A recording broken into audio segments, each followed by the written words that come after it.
I'm going to talk to you today about the subject of pariah femininities as it was termed in our textbook. It was a topic that I have very much enjoyed learning about, so I hope you guys too. The idea of what a pariah femininity is ultimately comes down to the balance between masculinity and femininity, specifically in a woman. And a man, it's considered much more socially unacceptable for traditionally and stereotypically feminine behaviors. So men are highly policed and encouraged to stay away from anything that's considered feminine.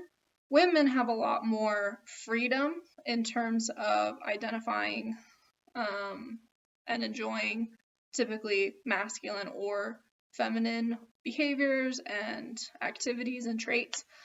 However, it has gotten to a point where traditionally very feminine women aren't as looked up to. According to our textbook, today in America, only 32% of people say that they look up to a womanly woman, while 53% say that they look up to a manly man.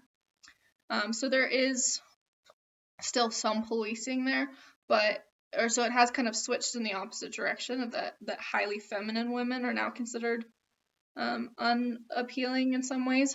But there's still a lot more range of freedom for exploration there. However, a pariah femininity is when a woman goes too far into the masculine side, and that's when they start being policed again. So it specifically refers to when a woman doesn't defer to a man, when a woman doesn't care if a man finds them attractive, when a woman either has sex or withholds sex from a man without any concern for approval, and when a woman doesn't form a household with a man. So that is referred to sometimes as like spinsters, women who remain unmarried. And all of those things are considered pariah femininities. They're too far into masculinity and not deferring to kind of the male gaze. And these pariahs can be due to choice or due to just different traits, specifically that has to do with physical appearance. So one way that women are supposed to be considered feminine still are their sexual appeal to men.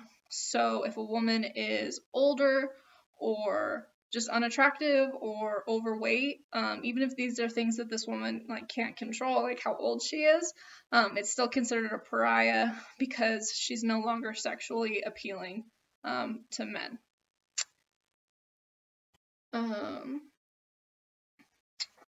So one thing that I think when I was learning about this that I thought was important to learn about was how these kind of traits manifest in literature and throughout history.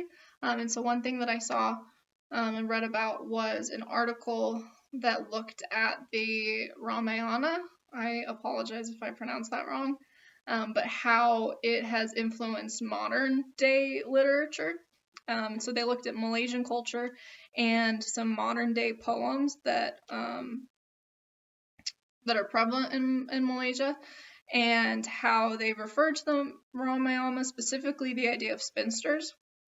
So, and they've seen that in both the Ramayana and in all of these modern day poems, the idea of spinsters are women who are considered to be someone who's waiting to be freed or rescued from this life of independence and waiting for a man to come and rescue them. And so I think that that just goes to show how important literature is.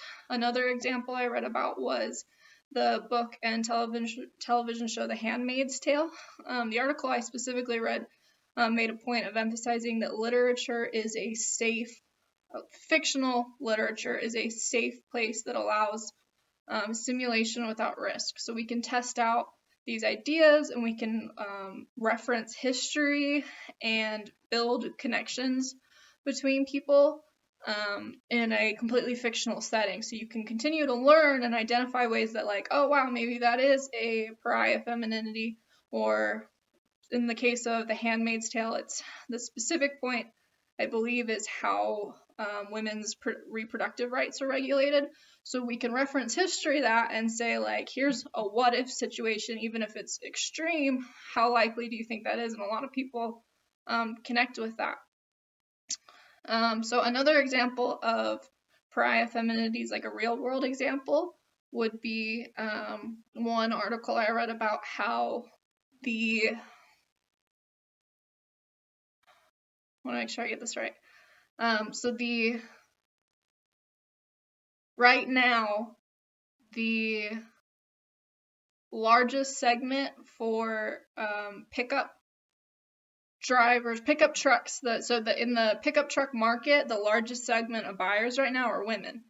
And a lot of people have met that with criticism that women should not be in the trucker industry and shouldn't be having pickup trucks. And so in order to combat that stereotype and kind of the backlash that these women were getting, the pickup women who drive and own pickup trucks have taken on a persona of have associated with cowgirls, and that it's now become a cowgirl association that if you see a woman in a pickup truck, and cowgirls are often overly sexualized and viewed back within the male gaze. And so it's a way that women like broke out of these, like, this fine line, this balance between masculinity and femininity, and is leaning more towards masculinity, or a thing that is more associated with masculinity.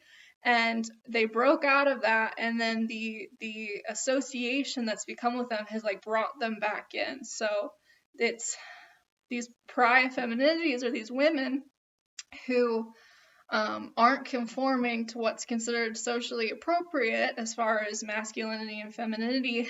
And even if they choose to embrace these pariahs, there's still ways that it's being like spun, and that people are viewing it to bring it back within this balance. So I thought that was just one really interesting example, and I'll include the link if you want to read about that. I also read an article about men and feminism and how those are associated.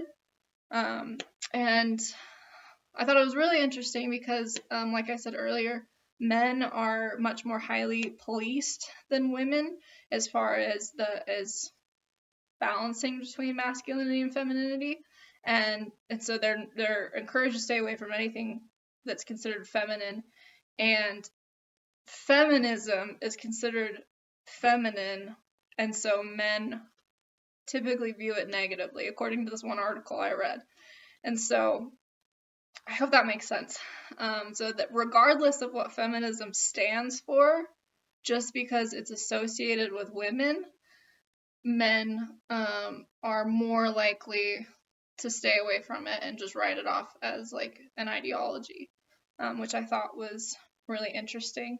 And it also talked about how political views influence feminism, like men's views on feminism, and that men that were more liberal were more likely to be open to feminism and learning about it. And I also thought that was interesting, and I'd be interested in if any of you guys wanted to talk about the like correlations between that.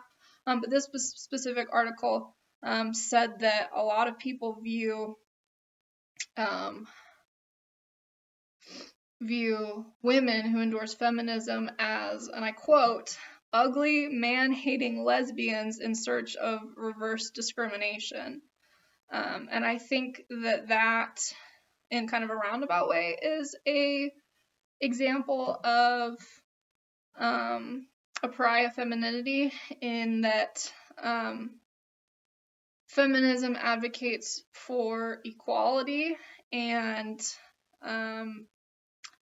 that's kind of going outside of the male gaze and deferring to men, and so it's outside of what is considered the appropriate balance.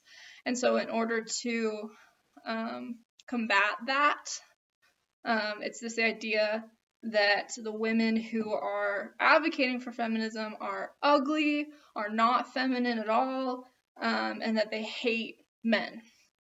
So I think it's kind of, I just thought that was really, really interesting. Another thing that I thought was interesting in our textbook was a lot of the like name calling and slurs that women endure when they are considered a pariah.